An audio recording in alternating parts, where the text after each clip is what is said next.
Hey there. Subscribe to my channel. And also press this bell icon. So you never miss any new updates cause whenever we upload new video. चूना भट्टी station के pass 1974 से बसे अंबे नगर के रहवासी ने police बल और म्हाडा के collector अधिकारी को बुलाकर Omkar society का सर्वे कराया। इंदिरा गांधी के शासन के दौरान इस सोसाइटी का निर्माण हुआ था। अब इस सोसाइटी के आसपास काफी अवैध अतिक्रमण का काम हो रहा है। काफी गंदगी होने से सोसाइटी के लोग बीमार भी पड़ते रहते हैं, लेकिन प्रशासन इन पर कोई ध्यान नहीं दे रहा है। इस सोसाइटी में अधिकतर बुजुर्ग लोग रहते हैं, इसलिए दौड़ भाग नहीं कर सकते। इसी वजह से इनकी सारी समस्याओं में कोई हल नहीं निकलते हैं। नमस्कार, आम्ही इथे जे आहोत ते चुनाभट्टी स्टेशन जवळील आंबेकर नगर म्हणजे संघमित्र कोऑपरेटिव्ह हाऊसिंग सोसायटीचे सभासद आपल्याशी बोलत आहोत। ही सोसायटी 1974 साली स्थापन झाली आणि 78 पासून लोक इथं येऊन राहत आहेत। आणि इथे आता जे मूळचे जे मेंबर्स आहेत ते बहुतेक सगळे सीनियर सिटीजन्स झालेले आहेत आणि फार कमी मेंबर्स असे आहेत की जे यंग आहेत आणि सध्याचे सोसायटीचे जे प्रश्न आहेत ते हँडल करू शकतील, अशा परिस्थितीत ते नाही आहेत। ही सोसायटी सुप्रसिद्ध कामगार चळवळीचे नेते श्री ग.द. आंबेकर यांचं नाव या सोसायटीला देण्यात आलेलं आहे। हे त्या ग.द. आंबेकर यांच्या नावामुळे हे आंबेकर नगर ओळखलं जातं।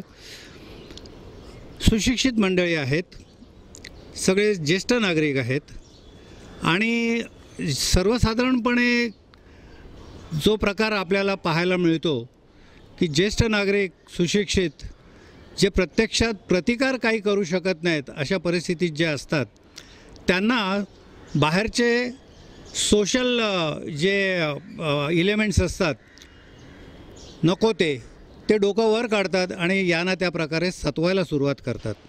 आत्ता सध्या आमच्या सोसायटीमध्ये अनेक प्रॉब्लेम आहेत। एक तर बाजूला ओव्हरहेड ब्रिज चाललेला आहे, आमचा ॲप्रोच रोड पूर्णपणे बंद झालेला आहे, आमच्या सोसायटीमध्ये फायर ब्रिगेडची गाडी येऊ शकत नाही, आमच्या सोसायटीमध्ये ॲम्ब्युलन्स येऊ शकत नाही।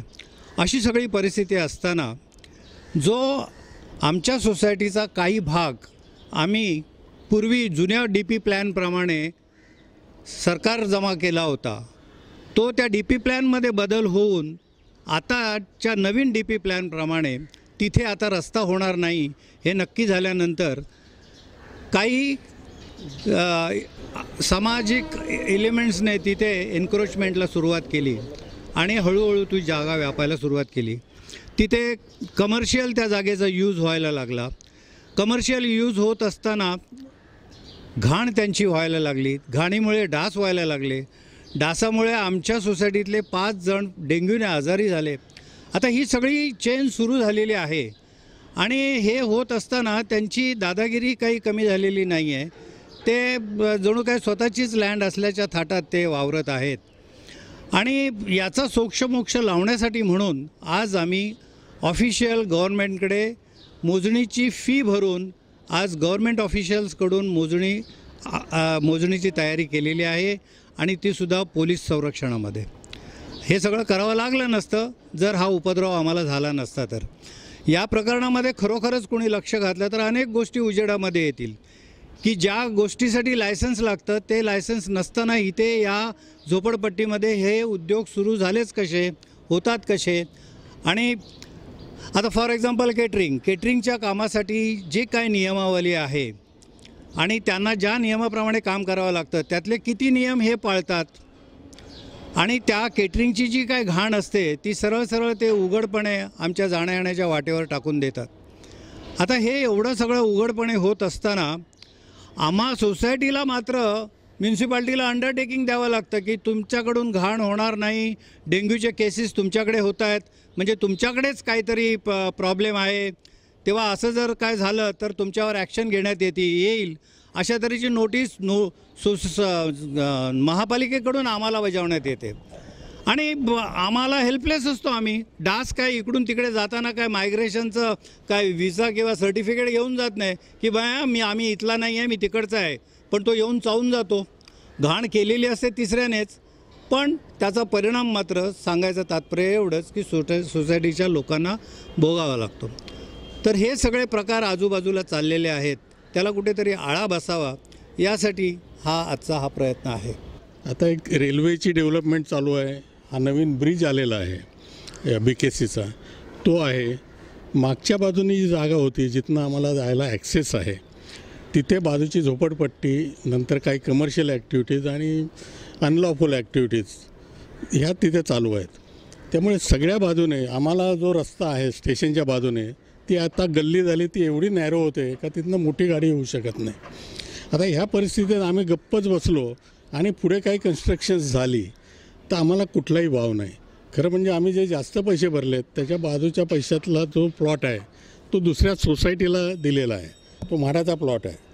म्हाडाही तिकडे लक्ष देत नाही. गेली 50 वर्ष ती काय सोसायटी आमच्याबरोबरच होणार होती, ती काय झालेली नाही.